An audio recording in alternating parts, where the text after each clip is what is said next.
Hello, I'm Sanu Arora. I am a group leader at the John Innes Centre located in Norwich in the United Kingdom. I work on peas. Pea is an important crop for sustainable agriculture, and it's quite a good environmental crop for the reasons obvious. It's a protein crop. It can benefit the environment. It's good for our diet. My research focuses on disease resistance, which is about making the crop more resilient to environmental stresses, both the one due to pathogen, insects, and also the environmental factors. I'm leading the Pea Innovation Community, where we have different partners. Most of them are breeders. We also have academic researchers, and we are focusing on answering some of these traits to make pea resilient for the environment. Hello, and I'm Dr. Catherine Howarth, and I'm based at the University of Aberystwyth on the west coast of Wales in the United Kingdom.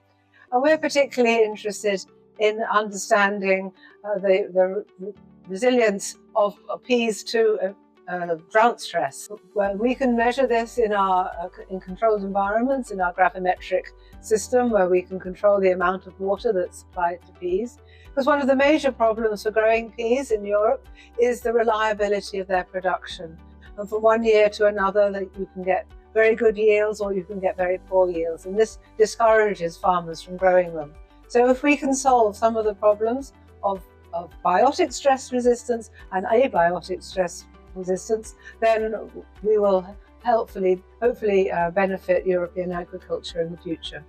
We have different partners in our IC, and we have breeders and researchers. So what we are focusing on is traits that are specific to specific environments. So our partners are located at different locations in Europe.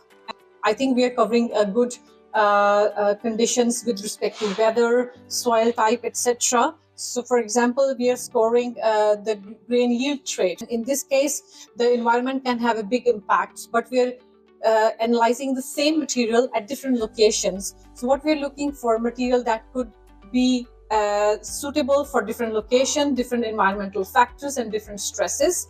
And we have a lot of input from our breeders in this case.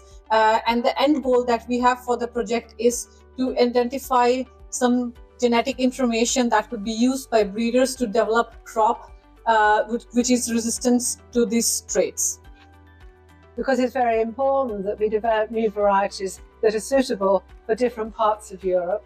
But one of the benefits of working across all these different environments is to see how the varieties compare in the different environments, and to see whether some are much more stable across environments, or whether there are some that perform particularly well in some places rather than in others. I can give an example of what we recently saw in our project. So we have, for example, powdery mildew, which is important disease in some parts in Europe, but in the UK it is more at a stage where it is more stable.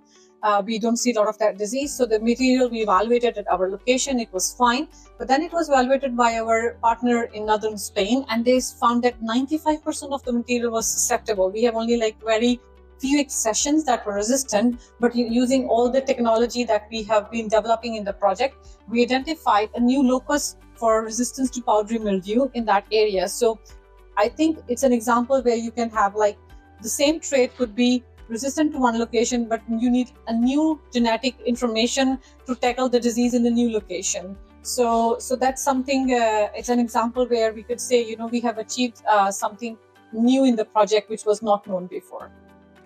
We work closely with breeders and growers, and they have identified what are the key traits they think are important for us to study.